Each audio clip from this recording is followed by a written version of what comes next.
L'histoire que nous allons vous raconter se passe en Afrique. Amina, 15 ans, vivait seule dans une petite hutte avec sa mère. Binta, depuis le décès de son père, quelques années auparavant. Malgré ses efforts, Amina et sa mère avaient du mal à s'entendre et se disputaient souvent. Comme chaque soir, Amina et sa maman se disputaient.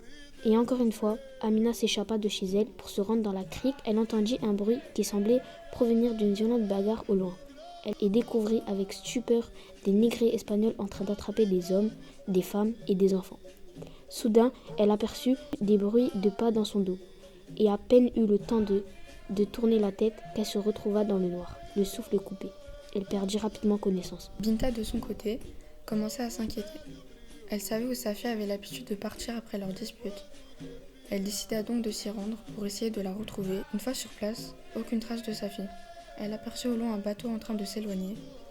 Ses yeux se remplirent aussitôt de larmes. Elle comprit que sa fille s'était faite kidnapper pour être vendue comme esclave et que jamais ne la reverrait. Soudain, Binta entend une voix masculine crier au loin. « Fuis, ne te laisse pas prendre !» Malheureusement, cette phrase qui devait la sauver causa sa perte. En effet, les cris ont attiré l'attention d'un Espagnol resté non loin. Il se retourna et vit Binta. Il se lança alors à ses trousses. Ce fut son dernier souvenir avant qu'elle ne se plonge dans un sommeil cauchemardesque.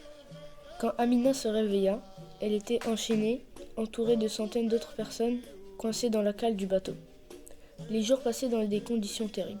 Arrivée en Amérique, Amina fut vendue à d'importants propriétaires de terres agricoles. Ils maltraitaient leurs nombreux esclaves qui dormaient tous dans des pauvres cabanes derrière les champs. Chaque matin, Amina devait continuer à se lever et à aller travailler. Rapidement, elle ne fut plus que l'ombre d'elle-même. Elle ne se doutait pas qu'à quelques mètres seulement, sa mère était aussi là, esclave toute comme elle, à penser chaque jour à sa pauvre fille. Parallèlement, Binta se réveilla, dans la cale d'un bateau, enchaînée avec plein d'autres esclaves destinés à être vendus par les Espagnols en Amérique. L'espoir de retrouver sa fille la maintenait en vie. Les 2 mois s'écoulèrent. Le bateau accosta en Amérique. Binta fut vendue à de riches propriétaires. Là-bas, elle fut employée pour faire le ménage et s'occuper des enfants de ses nouveaux maîtres. Ses maîtres, satisfaits de son travail, la trouvaient super. Elle était bien traitée, avait le droit de sortir, recevait un peu d'argent de poche pour ses courses et avait même du temps libre. Cependant, elle était souvent triste car elle pensait tous les jours à sa fille qu'elle croyait avoir perdue à jamais. Un soir où Amina lui manquait plus que jamais, sa maîtresse remarqua que quelque chose la tracassait. Après avoir entendu l'histoire tragique de Binta et de sa séparation avec Amina, elle en parla avec son mari et ils décidèrent de partir à la recherche de la jeune fille. Après plusieurs jours de recherche, ils la retrouvèrent dans une horrible famille. Très émus par le sort d'Amina, ils décidèrent de la racheter afin de permettre à la mère et la fille de se retrouver. Le soir même, Amina fut ramenée dans la famille où travaillait sa mère. Cette dernière était en train de faire la vaisselle. Mais à la vue de sa fille, elle fit tout tomber pour se précipiter vers elle et la serrer dans ses bras.